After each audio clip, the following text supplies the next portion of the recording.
ప్రార్థన చేసుకున్నాం. ప్రార్థన. సర్వశక్తి కలిగిన దేవానికి స్తోత్రాలైనా ఇంతవరకు కూడా మమ్మల్ని క్షేమంగా సజీవులతో ఉంచిన దేవానికి స్తోత్రాలు. మీ అమూల్యమైన ప్రేమను బట్టి, దయను బట్టి స్తుతిస్తున్నాను ప్రభా. మరి ఈ సమయంలో ప్రత్యేకంగా ప్రభా పాటల ద్వారా మీరు మహిమ పొందేరు నాయన. అట్లాగే సాక్ష్యంలో తోడుగా ఉన్నారు, ఆరాధనలో తోడుగా ఉన్నారు ప్రభా. ఉత్తర ప్రత్యుత్తరాలు మాకు తోడుగా ఉన్నారు. ఈ సమయంలో ప్రభా వాక్యం ద్వారా కూడా మాట్లాడి మీ సన్నిధి మాతో ఉంచి మీరు మాకు సహాయం చేయండి. సన్నిధి మాతో ఉంచండి. నీ కృప మాకు అనుగ్రహించి అడుగుచు, నీ కార్యాలు మా పట్ల జరిగించి మీరు మమ్మల్ని నడిపించుకుని అడుగుచు. యేసు క్రీస్తు నామంలో ప్రార్థిస్తున్నాము తండ్రి. ఆమేన్. దేవునికి స్తోత్రం కలుగును గాక. దక్షిణుడైన యేసుక్రీస్తు పరిశుద్ధ నామములో మీ అందరికీ నా హృదయపూర్వక వందనాలు. మంచిది. మరి ఈ సమయంలో మనము ప్రకటన గ్రంథ ధ్యానంలో ఉన్నాం. మొదటి 7 సంఘాల గురించి మనం ధ్యానం చేసేటప్పుడు ఎఫెసీ సంఘం గురించి మాట్లాడాం. అట్లాగే స్మరణ సంఘం గురించి. ఇప్పుడు 3వ సంఘం ఏంటంటే, 3వ సంఘం పెర్గము సంఘం గురించి మనం ధ్యానం. ప్రకటన గ్రంథం 2వ అధ్యాయం, ప్రకటన గ్రంథం 2వ అధ్యాయం 12వ వచనం నుంచి 15వ వచనం వరకు 16వ వచనం వరకు మనము చదువుదాం.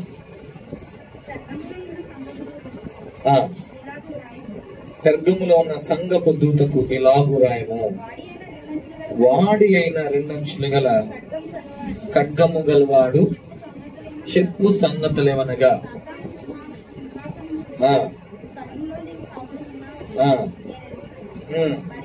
మరియు సాతాను కాపురమున్న ఆ స్థలములో నా యందు విశ్వాసి అయి ఉండి నన్ను గూర్చి సాక్షి అయిన అంతిప అనువాడు మీ మధ్యను చంపబడిన దినములలో నీవు నా నామమును గట్టిగా చేపట్టి నా యందు విశ్వాసమును విసర్జింపలేదని నేను ఎరుగుదును. అయినను నేను నీ మీద కొన్ని తప్పిదములు మోపవలసి ఉన్నది. అవేవనగా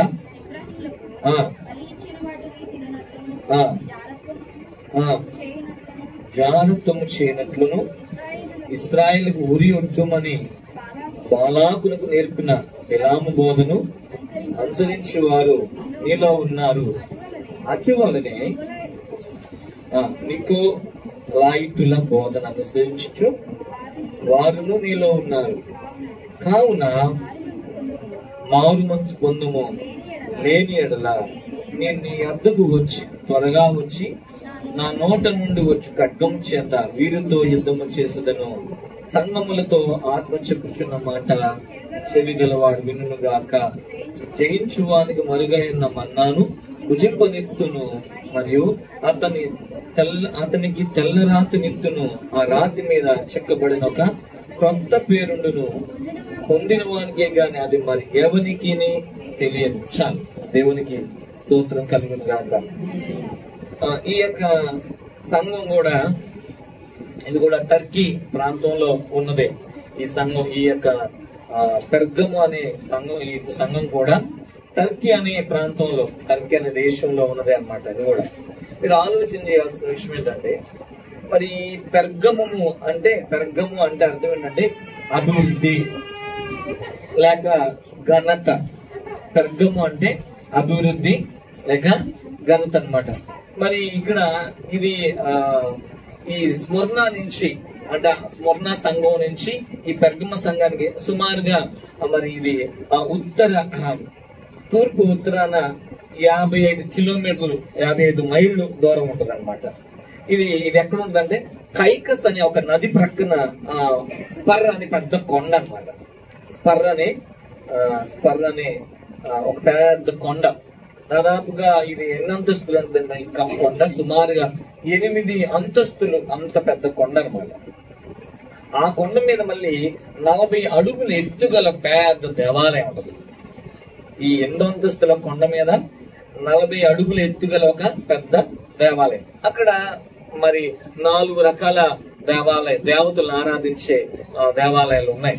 ప్రాముఖ్యంగా అక్కడ ఒక దేవతని ఆరాధిస్తారు బాగా.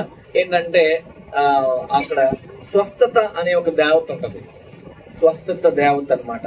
మరి ఇక్కడ మీరు గమనించాలి, ఈ స్వస్థత అనే దేవత పేరు ఏంటంటే జిఎస్ అనే ఒక దేవత. ఈ దేవతకి ఒక పేరు ఏంటంటే స్వస్థత దేవత అని.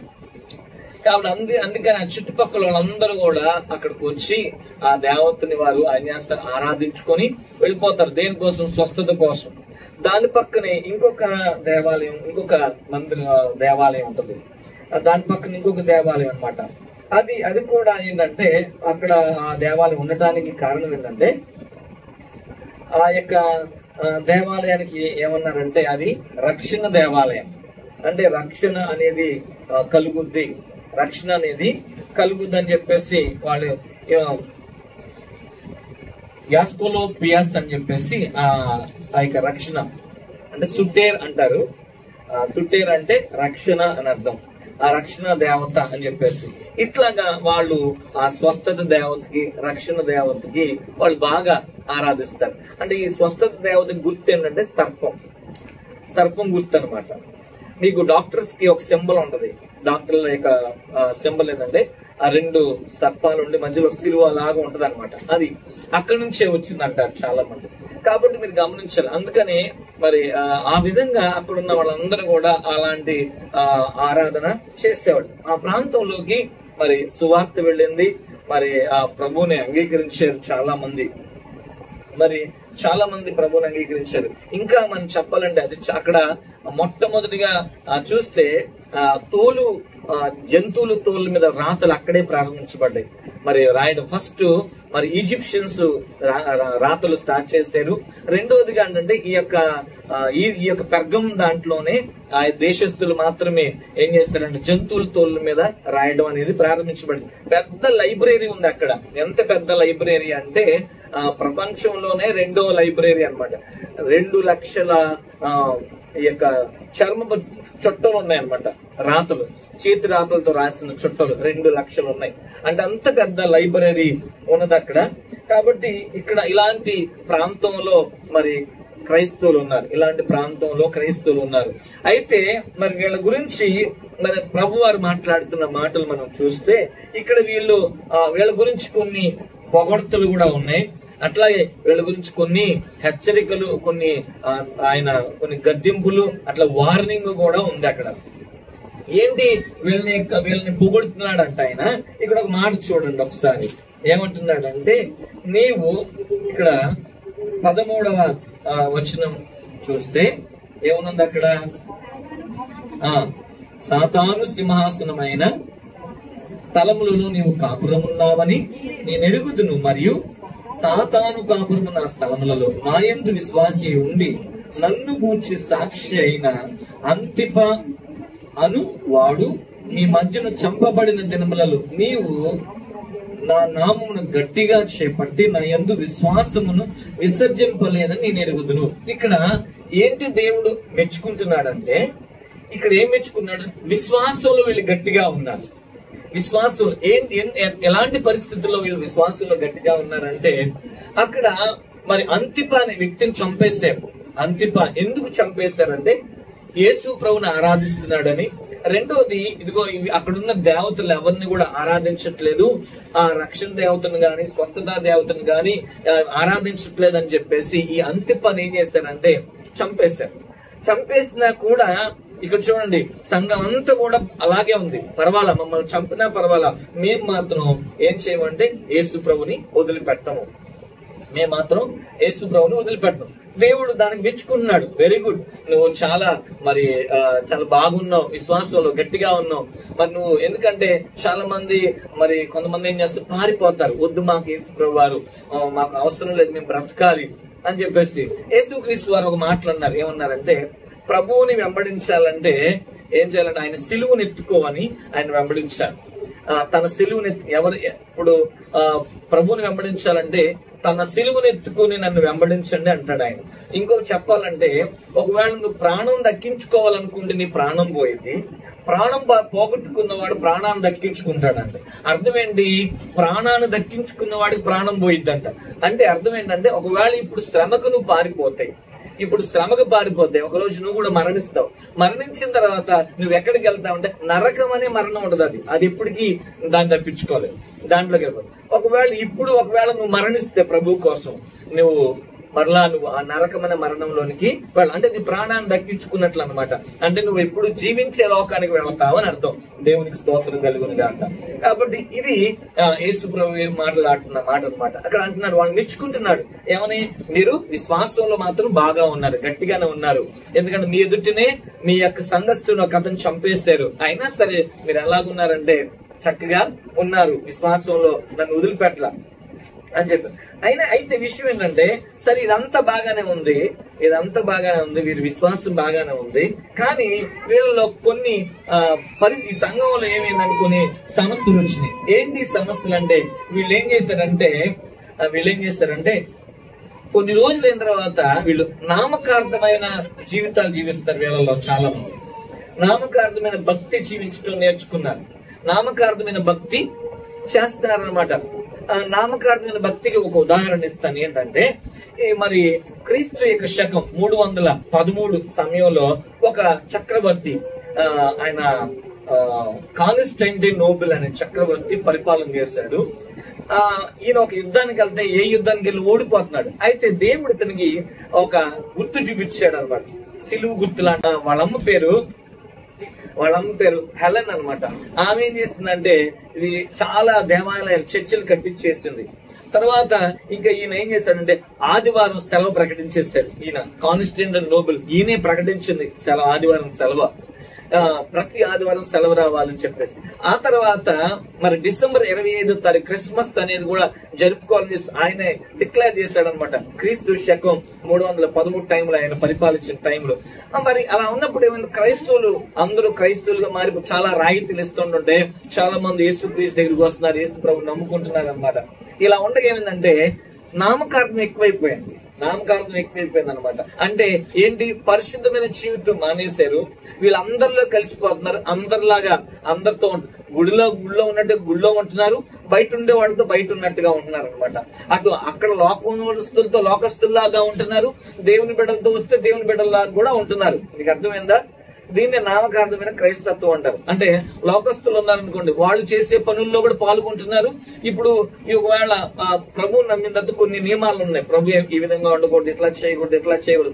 దాని ప్రకారంగా చూస్తే గుళ్ళో చూస్తుంటే ఇక్కడ కనబడుతున్నారు, అక్కడ చూస్తే అక్కడ కనబడుతున్నారు, ఇక్కడ చూస్తే ఇక్కడ కనబడుతున్నారు, దేవుని పనుల్లో కనబడుతున్నారు, అటు లోకంలో ఉన్న లోక పనుల్లో కూడా కనబడుతున్నారు, అటు ఇటుగా కనబడుతున్నారు అనమాట. అంటే ఏమైపోయింది, మిళితమైపోయారు అనమాట. ఇలాంటి పరిస్థితి ఇక్కడ ఈ యొక్క పెర్గము సంఘంలో ఉంది. దాని గురించి ఇక్కడ మాట్లాడుతున్నాడు. ఏంటి వీళ్ళకున్న లోపాలంటే, ఒకటి నెంబర్ 1 ఏంటి లోపాలంటే, చూడండి ఏం మాట్లాడుతున్నారు, 4 లోపాలు ప్రభు 4 లోపాలు చూపిస్తున్నాడు అక్కడ. ఏంటి 4 లోపాలు? మొట్టమొదటి లోపం ఏంటంట, చదవండి ఒకసారి. నీవు విగ్రహములకు బలి ఇచ్చిన వాటిని తింటున్నావు చెప్తున్నాడు. చూసారా, మీరు గమనించండి. ఏంటి 4 లోపాలు? ఒకటేమో ఏం చేస్తున్నారంట సంఘస్థులు, ఆ పెర్గం సంఘస్థులు బలి ఇచ్చిన వాటిని ఏం చేస్తున్నారంట, బలి అర్పణలు ఇచ్చిన వాటిని తింటున్నారని చెప్తున్నాడు ఆయన. కాబట్టి ఇది వాళ్ళ సంఘంలో ఉన్న లోపం ఒకటి. కాబట్టి చాలా మంది కూడా ఆ విధంగా మరి, ఎందుకంటే కొంతమంది ఏం చేస్తారంటే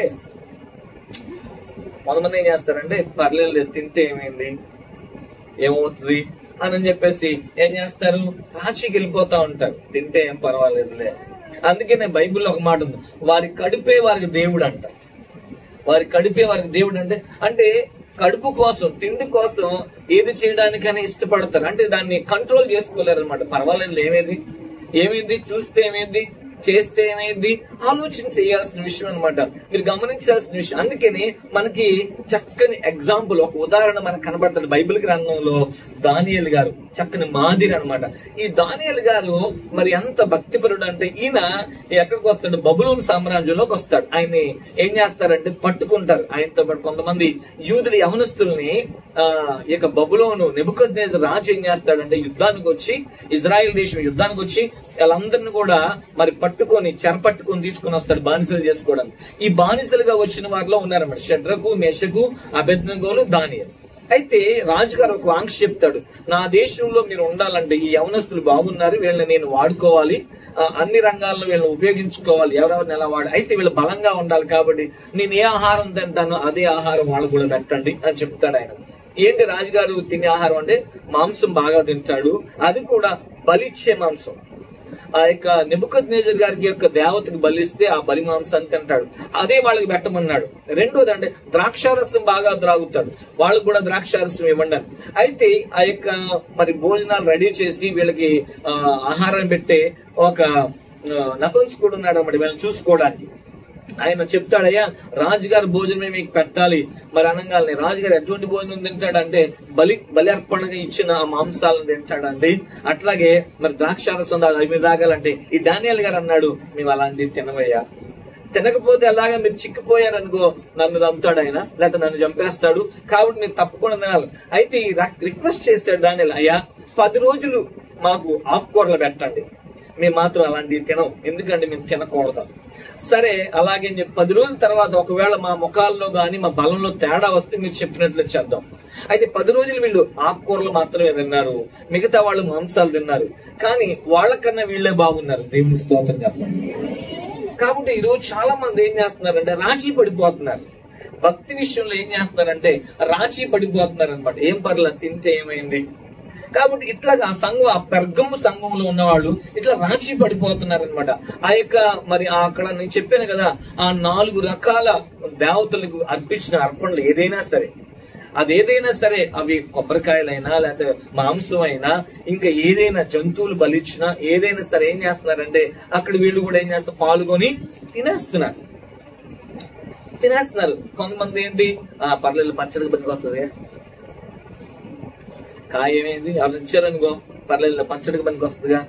ఈరోజు ఆలోచన చేయాలి. కాబట్టి మీరు ఆలోచన చేయాల్సిన విషయం ఏంటంటే దేవుడు మనల్ని పోషిస్తాడు, దేవుడు మనకు సహాయం. కొంతమంది అన్ని ఉన్నా కూడా అలాంటి వాటికి మేము మనసు పెట్టుకుంటా ఉంటారు. కాబట్టి మీరు గమనించాల్సిన విషయం ఏంటంటే దేవుడు పరిశుద్ధుడు, మనం ఎలా ఉండాలంటే పరిశుద్ధంగా ఉండాలి. కాబట్టి ఇక్కడ పెర్గము సంఘం వాళ్ళు ఏం చేశారంటే అట్లాంటి ఆటల్లో కూడా ముందున్నారనమాట. అదే అక్కడ చెప్తాడు, మీరు చేసిన తప్పు అది, మీరు చేసిన తప్పు అది. ఇంకా చిన్న ఉదాహరణ చెప్తాను నేను. ఇంకా ఇప్పుడు మీరు యేసుక్రీస్తు విగ్రహం పెట్టి, యేసుప్రభు విగ్రహం పెట్టి అక్కడ ఏం చేసినా కూడా నువ్వు తీసుకోకూడదు, అది కూడా విగ్రహారాధన. యేసుక్రీస్తు విగ్రహాన్ని పెట్టి ఫోటో పెట్టి అక్కడ కొట్టిన అర్పించిన అర్పణలు ఏ అర్పణ అయినా సరే నువ్వు తీసుకోకూడదు. ఎందుకంటే దేవుడు ఆత్మస్వరూపి, జ్ఞాపకం చేసుకోవాలి. ఆయన ఆత్మస్వరూపి, ఆయన ఆత్మతోనూ సత్యంతో ఆరాధించాలి. అందుకే మరి అలాంటి వాటి చోటకి మనం వెళ్ళకూడదని చెప్పి యేసు ప్రభు విగ్రహం ఉన్న దగ్గరికి ఎందుకు వెళ్ళకూడదంటే దేవుడు చెప్పాడు. కాబట్టి ఏదైనా విగ్రహమే, మనిషిదైనా ఎవరిదైనా విగ్రహమే అది. కాబట్టి మనం చేయకూడదు, యేసు ప్రభు మనకు చెప్పలేదు. కాబట్టి మనం గమనించాల్సిన విషయం అది. రెండో తప్పు ఏంటంటే వీళ్ళంట జాగ్రత్తం చేస్తున్నారంట. రెండో తప్పు ఏంటంట జాగ్రత్తం. ఏంటి జాగ్రత్తం అంటే అర్థం ఏంటంటే వివాహం అవ్వకుండానే అక్రమ సంబంధం పెట్టుకున్నారు. వివాహం అవ్వకుండానే ఒక వివాహం అవ్వకుండానే ఫ్యామిలీగా జీవిస్తున్నారు చాలా మంది యవనస్తులు, యవనరాళ్ళు, ఆడపిల్లలు గాని మగపిల్లలు గాని ఏం చేస్తున్నారంటే వివాహం అవ్వకుండానే వాళ్ళతో కుటుంబాన్ని నడుపుతున్నారు అనమాట. మీరు ఆలోచించాలి, ఇది ఎంత భయంకరం. వ్యభిచారం వేరు, జాగ్రత్తం వేరు. జాగ్రత్తం అంటే ఏంటంటే వివాహం అవ్వకుండా కుటుంబాన్ని నడిపించడాన్ని, ఒక భార్య భర్తలుగా చలామణి అవడాన్ని జాగ్రత్తం అంటారు. అలాగే వ్యభిచారం అంటే వివాహం అయినా సరే వేరే టీవీలో చూస్తూ ఉంటాం. ఎంతమంది మన భారతదేశంలో కాదు ప్రపంచంలో చాలా దేశాల్లో ఇలాగే జరుగుతుంది. చాలా దేశాల్లో ఎలా జరుగుతుందంటే చూడండి, వాళ్ళు ఇక్కడ తల్లిదండ్రులు పట్టించుకోవట్లా. చాలా మందిలో అబ్బాయిని పట్టించుకోవట్లా, అమ్మాయిని పట్టించుకోవట్లా. వాళ్ళు ఎక్కడికి వెళ్తున్నారు, ఎవరితో మాట్లాడుతున్నారు, ఎవరితో సహవాసం చేస్తున్నారు, ఇవన్నీ చూడకుండా చేస్తున్నారు. అందువల్ల వీళ్ళు ఏం చేస్తారు, వీళ్ళు ఇష్టమైపోతుంది. ఇంటికి ఎప్పుడు వచ్చినా అడగట్లా, ఎందుకు వెళ్ళామో అడగట్లా, ఇప్పుడు వచ్చాము. ఆడపిల్లని అడగట్లా చాలా మంది, మగపిల్లని అడగట్లా. సరే కొంతమంది ఆడపిల్లని అడుగుతున్నారు కానీ మగపిల్లని అడుగుతారు. తప్పే. మగపిల్లోడు చేసినా అది జాగ్రత్తమే, ఆడపిల్ల చేసినా జాగ్రత్తమే, ఎవరైనా ఒకటే దేవుడి దృష్టిలో. కాబట్టి మీరు గమనించాల్సిన విషయం ఏంటంటే అందుకే చిన్నప్పటి నుంచే వాళ్ళకి ఏం నేర్పించాలంటే వాక్యాన్ని నేర్పించాలి. వాళ్ళని భయభక్తుల్లో నడిపించాలి. బాలుడు నడవలసిన త్రోవలో వాడికి నేర్పుము, వాడు పెద్దవాడైనా సరే దాని నుంచి తొలగిపోవడానికి ఉంది. అందుకే చిన్నప్పటి నుంచి పిల్లల్ని గమనిస్తా ఉండాలి తల్లిదండ్రులు. నా కూతురు ఎవరితో మాట్లాడు, నా కొడుకు ఏం చేస్తున్నాడు, ఫోన్లో ఏం చూస్తున్నారు, మీరు ఆలోచించాలి. 10th క్లాస్ పిల్లోడు ఒక 8th క్లాస్ పాపను పాడు చేస్తాడంట. ఎంత దారుణం! దేని బట్టి? ఇదిగో ఫోన్లో చూసి ఆ యొక్క చూడకూడని దృశ్యాలు. ఇప్పుడు ఎందుకంటే విచ్చలవిడితనం అయిపోతుంది, ఎందుకంటే ఇంటర్నెట్ ఒకటి వచ్చేసింది. దీని ద్వారా ఇప్పుడు రెండోది ఆండ్రాయిడ్ మొబైల్స్ వచ్చేసినాయి. దానివల్ల ఏమవుతుందంటే నెట్ ఫ్రీ అయిపోయింది. ఇంక ఏది చూస్తున్నారో వాళ్ళకి అర్థం కావట్లా. చూడాల్సిన చూసి ఏం చేస్తానంటే అక్కడ అందులో చేసి నేను కూడా చెయ్యాలి అన్న మనసు వచ్చి పాపంలో జీవిస్తున్న భయంకరమైన పరిస్థితులు అనమాట. అందుకే ఆ సంఘంలో కూడా చూడండి, వాళ్ళు బయట వాళ్ళు కాదు, నేను బయట వాళ్ళ గురించి చెప్పదు, చర్చికి వచ్చే వాళ్ళు అలాగా మారారంట. అందుకని పెర్గమ సంఘంలో అలాంటి ఎందుకని యవనస్తుల్ని యవనస్తులు ఎందుకు పాడైపోతున్నారంటే తల్లిదండ్రులు వాళ్ళకి వాక్య భయం పెంచకపోతే. అందుకనే గమనించాలి, తల్లిదండ్రులు వాళ్ళ కోసం ప్రార్థన చేయాలి. తల్లిదండ్రులు నీ పిల్లలు ఎదుగుతున్నారు, నీ పిల్లలు ఆడపిల్లైన మగపిల్లలు ఎదుగుతున్నారు, వాళ్ళ కోసం బాధ్యత తీసుకోవాలి, వాళ్ళ కోసం ప్రార్థన చేయాలి, వాళ్ళ కోసం కన్నీరు గార్చాలి. అందుకని ఇర్మియా గ్రంథం 9వ అధ్యాయంలో ఏమనుంది? రోదన చేసే స్త్రీలను కనుగొనండి. ఎందుకని? యవనస్తులంట పసిపిల్లల్ని నగరంలో లేకుండా మరణం వెంటాడుతుంది, మరణం కిటికీలు ఎక్కుతుంది. ఎంతమంది యవనస్తులు ఆడపిల్లలు మగపిల్లలు ఆత్మహత్యలు చేసుకుంటున్నారు. ఆడపిల్లలు నా బ్రతుకు పాడైపోయింది, అవమానం వచ్చిందని చెప్పేసి ఊరేసుకుని చచ్చిపోయిన చాలా మంది ఉన్నారు. కారణాలు ఏంటో తెలుసా? ఒకటే కారణం, తల్లిదండ్రులు వాళ్ళ కోసం ప్రార్థన చేయకపోవడమే, తల్లిదండ్రులు వాళ్ళని పట్టించుకోకపోవడం, తల్లిదండ్రులు వాళ్ళని వదిలిపెట్టేయడం. చూడండి, గారాభం ఏమవుతుందో తెలుసా అండి, ఎంత నష్టాన్ని తీసుకెళ్ళిందో. అందుకే బైబిల్ ఒక మాట ఉంది, బెత్తం వాడిన తండ్రి కాదు, బెత్తం వాడాలి, వాళ్ళని కొట్టాలి, 2 దెబ్బలు తప్పు చేస్తే శిక్షించాలి తల్లిదండ్రులైన వాళ్ళు. అప్పుడే వాడేమవుతాడు, సరిచేయబోతాడు. లేకపోతే వాడిని మనం ఏం చేయలేము, పాతాళంలో నుంచి తప్పించలేము నువ్వు కనుక బెత్తం వాడకపోతే. గారాభం ఎక్కువైపోయిందా, నీ కొడుకైనా నీ కూతురైనా ఒకటే. కాబట్టి సమానంగా చూడాలి, వాళ్ళని జాగ్రత్తగా చూడాలి, వాళ్ళని వాక్యంతో పెంచాలి, అట్లాగే వాక్యానుసారమైన జీవితంలో నడిపించాలి. ఇది చేయకపోవడం వల్ల వాళ్ళు ఎందులోకి వెళ్తారు? ఆ పిల్లలు అలా చేయకపోతారు, ఎందులోకి వెళ్ళిపోతారు? జాగ్రత్తలోకి వెళ్ళారంటే అది కుటుంబానికి దూరం అయిపోతారు, చివరికి లోకానికి దూరం అయిపోతారు. అందుకే జాగ్రత్తగా గమనించాలి. 3వ తప్పేంటో తెలుసా? వీళ్ళంట బిలాము బోధన అనుసరించేవారంట. ఏం బోధంట? బిలాము బోధ అంటే ఏంటి? బిలాం అనే ఒక ప్రవక్త ఉన్నాడు బైబిల్ గ్రంథంలో. ఈ బిలాము ప్రవక్త చేసిన తప్పు ఏంటంటే, ఈ ప్రవక్త దేవుని బిడ్డే, కానీ ఏం చేస్తాడంటే ధనానికి ఆశపడ్డాడు. బాలాక్ అనే ఒక రాజు ఏం చేస్తాడంటే, ఆయన దగ్గరికి ఇశ్రాయేలు ఐగుప్తు దేశంలో నుంచి కనాను దేశంలోకి వెళ్ళాలి. వెళ్ళేటప్పుడైతే ఈ బాలాకు ఉన్న ఊరిని దాటుకుంటూ వెళ్ళాలి. అది తెలిసి ఏం చేస్తాడంటే అమ్మో ఈ బాలాకు ఏం చేస్తాడంటే, అమ్మో వాళ్ళు వచ్చారంటే మన దేశాన్ని మొత్తాన్ని మన దేశ ప్రజలందరినీ నాశనం చేసేస్తారు. కాబట్టి మనం ఒక పని చేయాలి. ఏం పని చేయాలంటే మనం ఎలాగైనా సరే వీళ్ళని ఓడించాలి. ఏం చేయగలుగుతాం అంటే, అప్పుడు ఈ రాజుగారు ఆలోచిస్తుంటే ఒక ఆయన సలహా ఇచ్చాడంటే. ఏంటి సలహా అంటే, రాజా ఇది మన దేశంలో ఒక ప్రవక్త ఉన్నాడు, అతను ఏది చెప్తే అది జరుగుద్ది, కాబట్టి మీరు వెంటనే ఆ ప్రవక్తను పిలిపించండి అని చెప్పినప్పుడు ఈ బాలాక్ ఏం చేస్తాడు, కొంతమందిని సైనికులు పంపించి అతన్ని తీసుకురావయ్యా, అతను ఏం పలికితే అది జరుగుద్దంట, అందుకనే ఆ వచ్చే వాళ్ళందరినీ శపించమని చెప్దాం అని చెప్పగానే సరేనండి అని చెప్పేసి ఆ సైనికులు బిలాము ప్రవక్త దగ్గరకు వచ్చి అడుగుతారు, అయ్యా మా రాజు మేము పలానా చోట నుంచి వచ్చాము, బాలాక్ అనే రాజుగారు పంపించారు, మీరు రావాలి, ఎందుకంటే ఇశ్రాయేలీయులు మా యొక్క దేశం మీద నుంచి వెళ్ళాలి, వాళ్ళు వచ్చారంటే మమ్మల్ని పాడు చేశారు, మమ్మల్ని అందరినీ కూడా నాశనం చేస్తారు, కాబట్టి మీరు ఏం చేయాలంటే దయచేసి మీరు వచ్చి చెప్పించండి, మా రాజుగారు మిమ్మల్ని పిలుస్తారు అనగానే ఇక్కడ ఈయన అన్నాడు, సరేనండి నేను ప్రార్థన చేస్తాను, దేవుడు ఏం చెప్తాడో అది నేను చేస్తాను. అంతవరకు బాగుంది. సరే ఈయన ప్రార్థన చేస్తున్నాడు, దేవుడు అన్నాడంట నువ్వు వెళ్ళకూడదు. దేవుడు ఏం చెప్తున్నాడు, నువ్వు వెళ్ళకూడదు వాళ్ళతో పాటు. ఎందుకు వెళ్ళకూడదు అంటే, వాళ్ళు నా బిడ్డలు, నువ్వు వెళ్ళకూడదు అని చెప్పాడు, అంతే. మరి వెళ్ళకూడదు అన్నప్పుడు ఏం చేయాలి? దేవుడి మాట వినాలి కదా. అయితే అయిపోయింది. మళ్ళీ తిరిగి వెళ్ళిపోయి రాజుగారికి చెప్పాడు. ఏమని చెప్పాడు? అయ్యా రావట్లేదు, ఆయన రానన్నాడు అనగానే మళ్ళీ కొంతమందిని పంపించి ఆ యొక్క బిలాము ప్రవక్తకి కొంచెం డబ్బు, పేరు, ఆస్తి ఇస్తానని చెప్పండి అనగానే వాళ్ళు వచ్చారు. మళ్ళీ అయ్యా రాజుగారు మీకు బాగా సన్మానం చేస్తారంట, మిమ్మల్ని గౌరవిస్తారంట, మీకు బాగా బహుమానాలు ఇస్తారంట, చాలా బంగారం ఇస్తారంట, రండి మీరు అనగానే దేవుడు ఒకసారి చెప్పాడుగా వెళ్ళొద్దని. కానీ ఇతను ఏం చేశాడు? మళ్ళీ వెళ్ళి ప్రార్థన చేస్తాను, ప్రభు వెళ్ళమంటావా? ఒకసారి చెప్పినప్పుడు నువ్వు వినాలి, రెండోసారి అవసరంలా. కానీ ఇతను రెండోసారి ప్రార్థన చేయడానికి ఎందుకు వెళ్తున్నాడు అంటే మనసున్న దేని మీద? డబ్బు మీద. ఒకవేళ మళ్ళీ చెప్తాడేమో చూద్దాం. దేవుడు ఒకసారి చెప్పాడంటే అంతే, మళ్ళీ రెండోసారి చెప్పాల్సిన అవసరం లేదు. ఈ తప్పు చేయొద్దని చెప్పాడంటే తప్పు చేయకూడదు, మళ్ళీ రెండోసారి చేయమని చెప్పడు. అర్థం చేసుకోవాలి. ఇతను ఏం చేస్తాడంటే ఏ మనసుతో చెప్పాడు, ఏ మనసుతో ప్రార్థన చేస్తాడంటే ప్రభువా వెళ్ళమంటావా వద్దా? దేని మీద మనసు ఉంది ఇతనికి?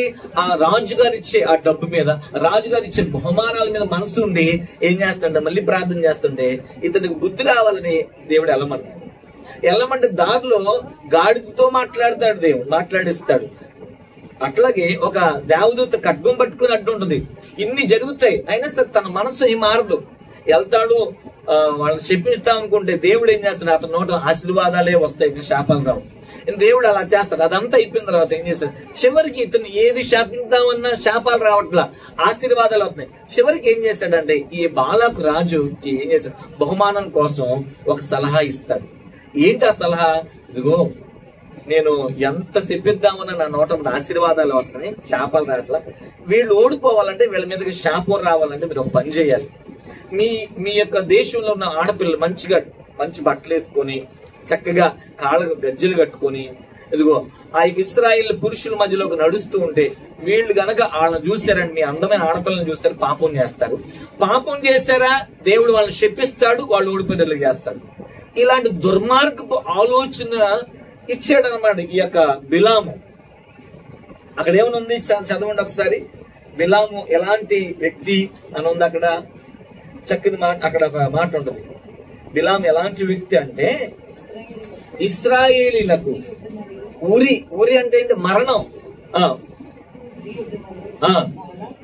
బాలాకునకు నేర్పిన బిలాము బోధలు అంటే చూడండి, అర్థం చేసుకోండి. అంటే అలాంటి దరిద్రమైన, అలాంటి అసహ్యమైన సలహా ఇచ్చి ఏం చేస్తాడంటే అక్కడున్న ఆ యొక్క ఇశ్రాయేలు ప్రజలు చెడిపోయేటట్లు చేస్తాడు అనమాట. చాలా మంది ఏం చేస్తారంటే కొన్ని సలహాలు ఇస్తా ఉంటారు.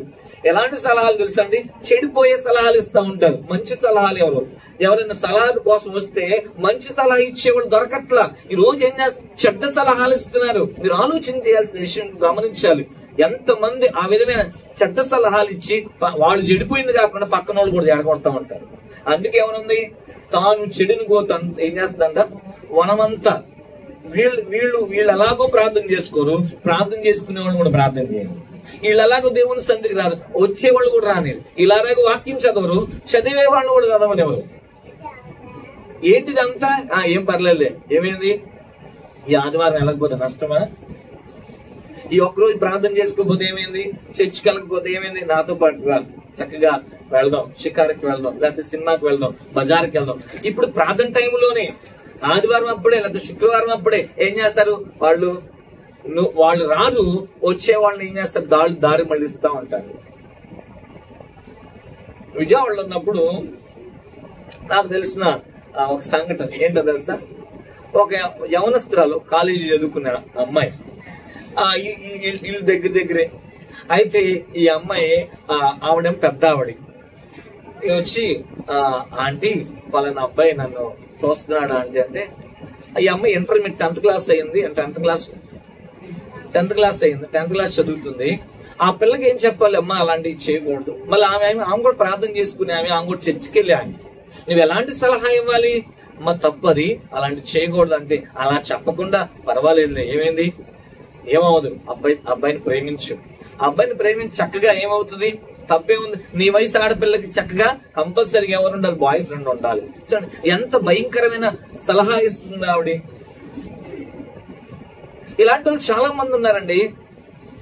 వాళ్ళు చెడిపోయింది కాకుండా ఏం చేస్తున్నారు? పక్కన వాళ్ళు కూడా చెడగొట్టేవాళ్ళు చాలా మంది ఉన్నారు. ఈ రోజు మనం గమనించాల్సిన విషయం, తెలుసుకోవాల్సిన విషయం ఏంటంటే, ఇలాంటి బిలాము ఇచ్చే ఈ చెడ్డ స్థలాలు దేనికోసం? ఏదో లాభం పొందడం కోసం, లబ్ధి పొందడం కోసం చేసే మనుషులు ఉన్నారు. ఈరోజు గమనించాలి. వాళ్ళు చెడిపోతారు, మిగతా వాళ్ళని కూడా చెడగొడతా ఉంటారు. వీళ్ళు తప్పు చేస్తారు, ఇంకొకరు తప్పు చేయడానికి ప్రోత్సహిస్తా ఉంటారు. అలాంటి పరిస్థితులు మరి సంఘంలో ఉండకూడదు. నువ్వేం చేయాలి? ఎవరైనా తప్పు చేస్తాను తెలిసిన నువ్వు ఖండించాలి, వాళ్ళని హెచ్చరించాలి, వాళ్ళని గద్దించాలి. అంతేగా నువ్వు కూడా ఏం చేయకూడదు? ప్రోత్సహించకూడదు. చిన్న ఉదాహరణ చెప్పి నేను ముందుకెళ్ళి ముగించేస్తా. ఏంటంటే, ఒక సంఘంలో జరిగిన సంఘటన. ఏంటి సంఘటన అంటే, సంఘంలో పాస్టర్ గారు ఒక విషయం చెప్పారు. అమ్మ, మన కరెంట్ బిల్లు ఎక్కువ, దీన్ని కట్టుకోలేకపోతున్నాను, మీరేం చేయాలి? తలా ఒక 10 రూపాయలు వేశారంటే కొంచెం మనం కరెంట్ బిల్ కట్టుకోవడానికి ఇబ్బంది ఉండదు అంటే అందరూ సరే అని ఒప్పుకున్నారు. అంత అయిపోయిందా? బయటకు వెళ్ళిపోయిన తర్వాత చెట్టు కింద మీటింగ్ పెట్టారంట. ఇక్కడ తల ఊపేశారు. ఎక్కడ తల ఊపారు? చర్చిలో తల ఊపేశారు. బయటకు వెళ్ళిపోయిన తర్వాత మీటింగ్. ఏంటి మీటింగ్ అంటే, ఒక ఆమె ఆడలో ఒక ఆమె అంటుంది, ఏంటి పాస్టర్ గారికి కానుకలు రావట్లేదా? పాస్టర్ గారికి దశ భాగాలు రావట్లేదా? మళ్ళీ మనం కట్టాలా? ఎక్కడ తెస్తా 10 రూపాయలు? ఎక్కడ తేవాలి? ఆయన కట్టుకుంటాంలే అని చెప్పేసి ఏం చేసింది? మధ్యలో చెడగొట్టాను. చూడండి, ఆలోచన చేయండి. ఇప్పుడు చూడండి, అప్పుడు ఏమైంది? ఈయన వచ్చే నెల కరెంట్ బిల్ వచ్చింది, చూస్తున్నాడు. ఏమన్నా ఒకవేళ అందరు వేస్తారని ఎవరు ఇవ్వట్లా. తర్వాత ఎవరినో ఒక అమ్మాయిని పిలిచి, అసలు ఏం జరిగింది ఏంట్రా అంటే అప్పుడు చెప్తున్నానయ్యా, ఇలాంటి ఈమె ఇలా చెడగొట్టింది, ఇచ్చే వాళ్ళని కూడా చెడగొట్టిందన్నయ్యా. చూడండి, అది జరిగిందో లేదో ఆమెకు వచ్చిన అనారోగ్యం ఇప్పటికీ తగ్గలేదండి. ఇప్పుడు ఉందో ఆమె ఒక ఊర్లో. ఏంటి కారణం? ఈ బిలాము కూడా అంతే. బిలాము ఎలాంటి వాడు అంటే, చేసిన తప్పు ఏంటంటే, ఆయన చెడిపోయింది కాకుండా ఇదిగో ఇశ్రాయేలు చెడిపోయేటట్లుగా చేశాడు సలహా ఇచ్చి. దాని ద్వారా బిలాము బ్రతకలా, ఏమైపోయాడు? ఖడ్గంతో మరణించాడు బిలాము. కాబట్టి మనకు నష్టమే కానీ మేలు కలగదు. నువ్వు చెడిపోయి ఇంకొకరిని జడగొడితే వాళ్ళకి నష్టమే, నీకు నష్టమే. ఇలాంటి పరిస్థితులు ఉంటాయి. అందుకే మనం జాగ్రత్తగా ఉండాలి. నాలుగవది ఇంకేంటంటే, నికోలాయితుల బోధలు అనుసరించేవారంట. నికోలాయితుల బోధ. నికో అంటే అర్థం ఏంటంటే లోపరుచుకుంటా. నికో అంటే అర్థం ఏంటి? లోపరుచుకుంటా. లాయితులు అంటే, లాయిస్ అంటే అర్థం ఏంటంటే, లూయిస్ అంటే అర్థం ఏంటంటే ప్రజలు అని అర్థం. నికో అంటే లోపరుచుకుంటా. లూయిస్ అంటే ఏంటంటే ప్రజలు. ఆ లూయిస్ నుంచే వచ్చిందే నికోలాయితులు అనమాట. కాబట్టి అంటే ప్రజలను లోపరుచుకోవడం, ప్రజలను ఏం చేసుకోవడం. కొంతమంది ఏం చేస్తా ఉంటారు? వారికి అధికారంతో ఏం చేస్తా ఉంటారు? పెత్తనాలు చేస్తూ ఉంటారు. వారికి ఉన్న అధికారంతో ఏం చేస్తా ఉంటారు? ఎక్కడో కాదు, నేను చెప్పట్లేదు, సంఘంలోనే వాళ్ళకి కొన్ని పోస్టులు ఉంటాయి. సంఘంలో కదా, సంఘంలో కొన్ని పోస్టులు ఉంటాయి. ఏమని? జూనియర్ పాస్టర్ అని, యూత్ పాస్టర్ అని, సండే స్కూల్ పాస్టర్ అని, ఇలా కొన్ని పోస్టులు ఇస్తా ఉంటే వీళ్ళు ఏం చేస్తారు తెలుసా? పరిచర్య చేయడం పక్కన పెడితే పెత్తనాలు చేయడం ఎక్కువైపోతా ఉంటారు. పరిచర్య చేయమంటే పరిచర్య చేయరు. పరిచర్య కన్నా పెత్తనం ఎక్కువ చేస్తా ఉంటారు. నా మాట వినాలి. నేనేంటో తెలుసా? ఇదిగో నేను యూత్ లీడర్ని. నేనేంటో తెలుసా? సండే స్కూల్ టీచర్ని. నేనేంటో తెలుసా? యవనస్తులకి మా పాస్టర్ని. నేనేంటో తెలుసా? ఇదిగో నేను నా మాటే జరుగుద్ది ఇక్కడ. చూడండి, ఎంత కొంతమందికి మనం కొన్ని బాధ్యతలు అప్పచెప్పినప్పుడు ఎందుకు బాధ్యతలు వచ్చినాయి అంటే, ఈ బాధ్యత దేవుడు ఎందుకు నీకు ఇచ్చాడు? అందరికీ అన్ని బాధ్యతలు రాకపోవచ్చు. దేవుడు నీకు ఇచ్చిన తలాంతులను బట్టి నీకు కొన్ని బాధ్యతలు ఉంటాయి. ఆ బాధ్యతను దేనికోసం? నువ్వు పరిచయం చేస్తావని. పరిచయం చేసే వ్యక్తివి పెత్తనం చేయకూడదు. పరిచయం చేసే వ్యక్తివి ఏం చేయకూడదు? పెత్తనం చేయకూడదు. పరిచయం చేసే వ్యక్తివి దేవుని పని చేస్తున్నావు జ్ఞాపకం చేసుకోవాలి. దేవునికి విధేయత చూపిస్తూ నువ్వు తగ్గించుకోవాలి. అంతేగాని నువ్వు పెత్తనం చేస్తావంటే దేవుడు ఆ విషయంలో మాత్రం కూడా క్షమించాడు. అక్కడ నీకే పరిచయం అప్పగించిన అదే పరిచర్య. నా సంఘంలో ఎన్నో పరిచర్యలు ఉంటాయి. ఊడ్చేబడి పరిచర్య, కడిగే పరిచర్య, వంట చేసే పరిచర్య, తర్వాత సౌండ్ సిస్టమ్ పెట్టే పరిచర్య, తర్వాత వాక్య పరిచర్య ఉంటది, సువార్త పరిచర్య ఉంటది, మరి అన్ని ప్రాంతాలకు వెళ్ళి కరపత్రాలు ఇచ్చే పరిచర్య ఉంటది. ఇలా చాలా పరిచర్యలు ఉంటాయి. ఏ పరిచర్య దేవుడు నీకు అప్పగించిన, పాటలు పాడే పరిచర్య ఉంటుంది, డ్రమ్ము కుట్టే పరిచర్య ఉంటుంది, ఏ పరిచర్య నీకు అప్పగించినా ఆ పరిచర్యలో నువ్వు నమ్మకంగా ఉండాలి. ఆ పరిచర్య దేవుని కోసం చేయాలి, ఆ పరిచర్య దేవుని నామని మహిమ కోసమే చేయాలి తప్ప నువ్వేం చేయకూడదు, పెత్తనం చేయకూడదు ఇంకొకరి మీద. నేనే పాడగలను, నేనే వాక్యం చెప్పగలను, నేనే వాక్యం బాగా చదవగలను, నేనే డ్రమ్ము బాగా కొట్టగలను, లేకపోతే నేనే ఏదైనా చేయగలను అన్న ఆ యొక్క అహం గాని గర్వం గాని వచ్చింది అంటే దేవుడు పడదోసేస్తాడు మనల్ని. ఎందుకంటే లూసిఫర్ సాతానుడు ఒకప్పుడు దేవదూత, కానీ వీడికి వచ్చిన గర్వాన్ని బట్టి ఏమైపోయాడంటే పడిపోయాడు పరలోకం నుండి. వీడు ఒకప్పుడు పరలోకంలో ఉండేవాడు, కానీ తనకొచ్చిన గర్వాన్ని బట్టి ఏమైపోయాడు, నాశనం అయిపోయాడు, పడిపోయాడు. ఆ పోస్ట్ పోయింది, వాడి జీవితం చివరికి నరకానికి వెళ్లాల్సి వచ్చింది. అందుకే నికోలాయితుల బోధ అని ఉంది అక్కడ. అంటే వీళ్ళు ఏం చేస్తారంటే ప్రజల్ని లోపరుచుకుంటారు, ప్రజలను అణిచివేస్తా ఉంటారు. రెండోది ఏంటంటే వాళ్ళకి డబ్బు చూపించి లేకపోతే వాళ్ళని తక్కువగా చూస్తూ ఉంటారు అనమాట.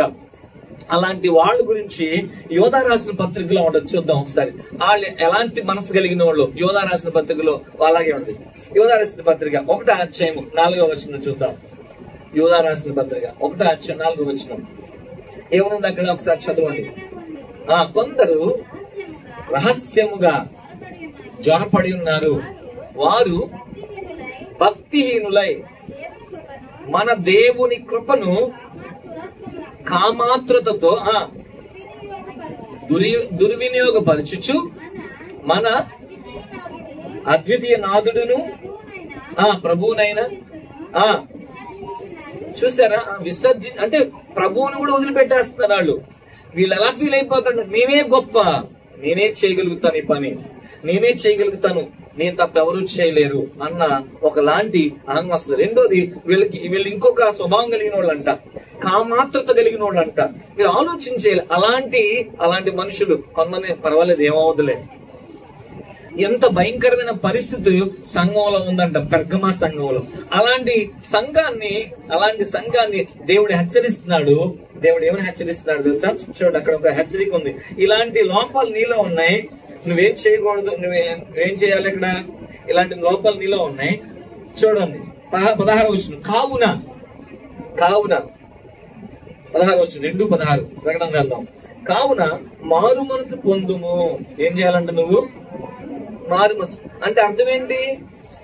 నీలో ఉన్న జాగ్రత్తను వదిలిపెట్టాలి. నీలో నువ్వు మరి బలులు ఇచ్చినవి, అర్పణలు అర్పించే దేవతలకు అర్పించిన వాటిని ఏది కూడా నువ్వు తినకూడదు, దాన్ని మానేయాలి. అర్థమైందన్న మాట?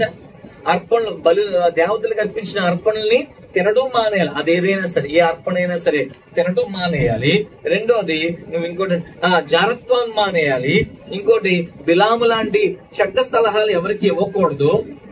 నాలుగోది ఏంటంటే నికోలాయితులాగా పెత్తనాలు చేయకూడదు అని చెప్తున్నాడు అక్కడ ఆయన. అలా నువ్వు చేస్తే ఏమన్నాడు తెలుసా? నా నోటమ్మట ఖడ్గం వస్తుంది, నేను యుద్ధం చేస్తాను అన్నాడు. ఈ రోజు నువ్వు ఆలోచించేయాల్సిన విషయం ఏంటంటే, తెలుసుకోవాల్సిన మాట ఒకటే. ఈ రోజు మరి ఆ పెర్గమ సంఘం లాంటి మనుషులు, ఆ సంఘంలో ఉన్న 4 చెడ్డ లక్షణాలు ఒకవేళ మనలో ఉన్నాయని పరీక్షించుకోవాలి. మనలో ఉంటే వాటిని ఏం చేయాలి? వదిలిపెట్టాలి. నీలో ఒకవేళ పెత్తనం చేసే మనసు ఉందేమో, పెత్తనం చేయబాక సంఘంలో ఒదిగి ఉండాలి, తగ్గించుకోవాలి. నీకే పరిచర్య అప్పగించిన దేవుడి కోసం చేస్తున్నాను అనుకోవాలి తప్ప మనుషుల కోసం చేస్తున్నాను అనుకోకూడదు. దేవుని కోసం చేస్తున్నా, అదే పరిచర్య అయినా సరే. రెండోది, నీలో ఎక్కడ కూడా మరి చెడ్డ సలహాలు నువ్వు ఎవరికి ఇవ్వకూడదు. వాక్యానుసారమైన సలహా ఇవ్వాలి తప్ప వాక్యానికి విరుద్ధమైన సలహా ఎవరికి ఇవ్వకూడదు. మూడోది ఏంటంటే నువ్వేం చేయకూడదు తెలుసా? జాగ్రత్త ఎక్కడ నీలో కనపడుతుంది, నీలో కన్నా నీకు పిల్లల్లో కనపడకూడదు. తర్వాత మరి ఇంకేం మాట్లాడుతున్నాడంటే, మరి ఇక్కడ చెప్తున్న మాట, విగ్రహాలకు అర్పించింది ఏదైనా సరే నువ్వు తీసుకోకూడదని చెప్పి. అలాంటిది ఏదైనా ఉంటే ఈ రోజు వదిలిపెట్టేస్తాయి. అందుకని నువ్వు మారు మనసు పొందు అని చెప్తున్నాడు ఆయన. నువ్వు మారు మనసు పొందు, లేని ఎడల నా నోటమ్మట ఖడ్గం వచ్చి నేను యుద్ధం చేస్తాను అన్నాడు. తర్వాత 17వ వచనంలో, సంఘములతో ఆత్మ చూపుచున్న మాట చెవిగలవాడు వినుగాక, జయించువానికి మరుగయ్యున్న మన్నా భుజింపనెత్తును. మీరు ఆలోచించేయాలి. మరుగయ్యున్న మన్నా, పరలోకంలో మన్నా ఉంటుంది. ఇశ్రాయేలు 40 సంవత్సరాలు అరణ్యంలో నడిచినప్పుడు వాళ్ళని ఎలా పోషించాడు ఆయన? మన్నాతో పోషించాడు, అక్కడ ఆహారం లేకపోతే. మన్నా ఏంటిదంటే మరి కొత్తిమీర గింజలా ఉంటది. అయితే మీరు గమనించాల్సిన విషయం ఏంటంటే పరలోకంలో దేవదూతలు పూజించే ఆహారం, ఎవరైతే మరి ఈ యొక్క విగ్రహ అర్పణలు పూజించకుండా ఉంటారో వాళ్ళకి ఆ పరలోకంలో మన్నాన్ని తినేది అవకాశం ఇస్తాడంట ఆయన. ఈ భూలోకంలో గనక నువ్వు అలాంటి అర్పణలు గనక తింటే నీకు అక్కడ దొరకదు. భూలోకంలో ఇక్కడ అర్పించిన వాటిని గనక, ఈ దేవతలకు అర్పించిన వాటిని నువ్వు తిన్నావంటే అక్కడ నీకు ఆ పరలోకంలో ఏం దొరకదు, మన్నా దొరకదు. దేవుడు ఇప్పుడు నీకు మన్నా. తర్వాత రెండోది ఇంకేమన్నాడు, మరియు అతనికి తెల్లని రాయి ఇస్తానన్నాడు. తెల్లని రాయి దేనికి సాదృశ్యం అంటే ఎవరైనా యుద్ధంలో గెలిస్తేనంట వాళ్ళకి తెల్లని రాయి ఇస్తారంట. అంటే అది ఒక పరిశుద్ధత గుర్తు అన్నమాట. రెండోది జయానికి గుర్తు. ఒకటి పరిశుద్ధత గుర్తు, రెండోది జయానికి గుర్తు. తర్వాత ఇంకేమన్నా, ఆ రాతి మీద చెక్కబడిన ఒక క్రొత్త పేరు పెట్టబడును. కొత్త పేరు పెట్టి నేను పిలుస్తాడంట ఆయన. ఆ రాయి మీద ఏం చేస్తాడు, నీకు పేరు ఇప్పుడున్న పేర్లు ఉండవు, పేర్లు మారిపోతాయి. అక్కడికి వెళ్ళిపోయిన తర్వాత నీకు కొత్త పేరు పెడతాడు. దేవునికి స్తోత్రం చెప్పండి. కొత్త పేరు పెడతాడు ఆ రాయి మీద. ఆ రాయి మీద కొత్త పేరు పెట్టి నీకు ఇస్తాడంట ఆయన. ఈ రోజు నువ్వు ఆలోచించి, అంత గొప్ప అద్భుతమైన అవకాశం. మన్నాను భుజించాలి నువ్వు. ఆ విజయానికి సాదృశ్యమైన రాయి, తెల్లటి రాయిని చేతిలోకి రావాలి. ఆ రాయి మీద నీ పేరు చెక్కబడాలి. ఆ పేరుతో నిన్ను ప్రభువు పిలవాలి. కాబట్టి ఎప్పుడు జరుగుతుంది అంటే ఈ భూలోకంలో ఈ 4 పెర్గమ సంఘంలో ఉన్న 4 చెడ్డ లక్షణాలు ఉన్నాయా, దాన్ని విడిచిపెట్టాలి. అదే మారు మనసు అంటే. ఏదైతే దేవుడికి ఇష్టం లేదైతే ఉందో ఆ పెర్గమ సంఘస్థులు చేస్తారు, దాన్ని వదిలిపెట్టమన్నాడు ఆయన. అది విడిచిపెట్టాలి. అది నువ్వు ఒకవేళ ఈ రోజు ఆ సంఘంలో ఉన్న లక్షణాలు ఒకవేళ నీలో ఉన్నాయేమో, ఇక్కడ ఆ పెర్గమ సంఘంలో ఉన్న సంఘస్థుల లక్షణాలు ఒకవేళ ఇక్కడ ఉన్నాయేమో, నీలో ఉన్నాయేమో పరీక్షించుకో, టెస్ట్ చేసుకోవాలి. నాలో నీలో ఉన్నాయా ఒకసారి పరీక్షించుకోవాలి. ఒకవేళ నువ్వు ఆ అర్పణలు తింటున్నావేమో, ఒకవేళ నీలో జారత్వం ఉందో, లేకపోతే వ్యభిచారం ఉందో, లేకపోతే నువ్వు మరి నికోలాయితుల బోధ అంటే పెత్తనాలు చేస్తావేమో సంఘంలో కానీ, సంఘస్థుల మీద కానీ, లేకపోతే నీ మాట చల్లాలనుకుంటున్నావేమో, లేకపోతే ఇంకేంటంటే తెలుసా, చెడ్డ సలహాలు ఇస్తావేమో ఇతరులకి, మంచి సలహాలు ఇవ్వకుండా చెడిపోయే సలహాలు ఇస్తున్నావేమో, నువ్వు చెడిపోయి పక్కన వాళ్ళు జడగొడుతున్నావేమో. ప్రార్థన చేసుకోమంటే పర్వాలేదు రేపు చేసుకోవచ్చు, చర్చికి వెళ్దామంటే వద్దులే అని చెప్పడం, ఇలాంటివి కొన్ని ఉంటాయి.